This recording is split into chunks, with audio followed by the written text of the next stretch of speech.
diterbitkan oleh disertasi. Buku terjemahan ini diterjemahkan oleh Nadia Anduyani dan memiliki tebal 251 halaman. Novel yang terbit pada Januari 2023 ini diterjemahkan oleh Nadia Anduyani dan memiliki berbagai ilustrasi baik di sampul depan maupun di dalam isinya yang dibuat oleh Garis Now. Leo Tolstoy menulis buku ini sebelum ia wafat dan berhasil menduduki salah satu cerita terbaik di dunia. Novel Haji Murad menawarkan pengalaman seru bagi para pembaca yang menceritakan kisah heroik. Haji Murad, seorang pejuang muslim dari pegunungan Kaukasus yang karismatik dan disegani oleh kekaisaran Rusia, terperangkap di antara dua despot yang sedang berperang, yakni Kaisar Nicholas I dan Imam Syamil. Namun kemudian dia bergabung dengan Rusia, berharap dapat menghancurkan Syamil yang menyandera keluarganya. Di tengah negosiasi alot untuk membebaskan keluarganya, Haji Murad menempuh jalan lain. Dia mesti menuntaskan perjuangannya meski harus mempertaruhkan segalanya, termasuk nyawanya. Cerita pada novel ini diawali dengan gambaran pasukan Widuri yang telah dibabat dan tidak bergerak lagi ditemukan di sebuah ladang. Berdasarkan pada penghujung tahun 1851, dikisahkan Haji Murad, seorang pemimpin gerilya terkenal yang berselisih dengan Syamil, yaitu seorang pemimpin Afgan sekaligus pembantunya sendiri yang akhirnya membuat Haji Murad berpihak pada musuhnya, yaitu Rusia, dengan harapan dapat menyelamatkan keluarganya yang ditawan oleh Syamil. Haji Murad terus bertekad untuk menyelamatkan keluarganya dengan segala cara dan taktiknya. Dia berpindah dari Chechnya dan tiba di benteng Kozizenskaya untuk bergabung dengan Rusia, berharap dapat dukungan dan kedudukan Syamil. Saat berada di benteng Kozizenskaya, Haji Murad bertemu dengan Pangeran Smerdyakov beserta keluarga dan para prajuritnya. Mereka langsung terpaku dengan fisik dan reputasi Haji Murad.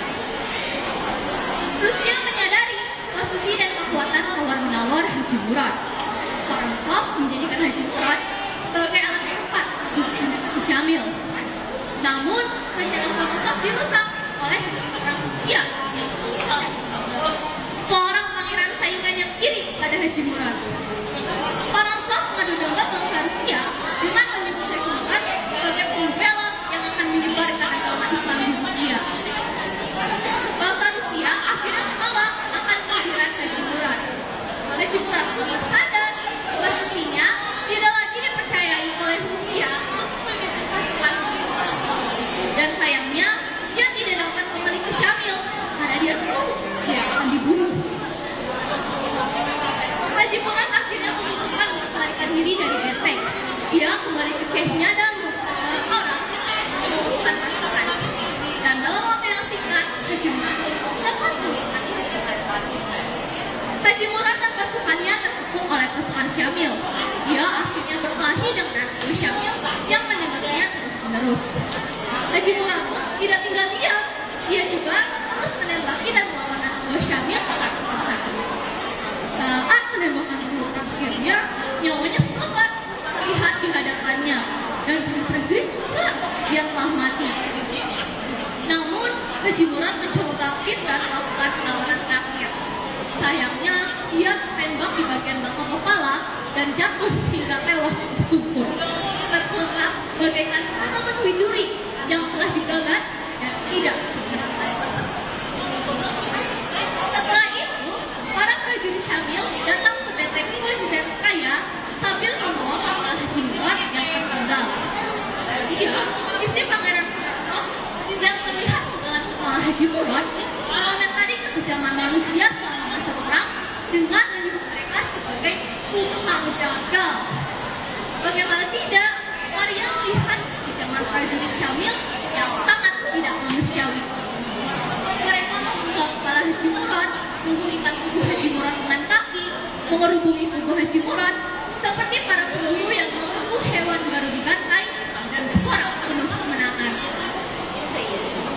Leo Tolstoy berhasil menggambarkan karakter ini dengan baik.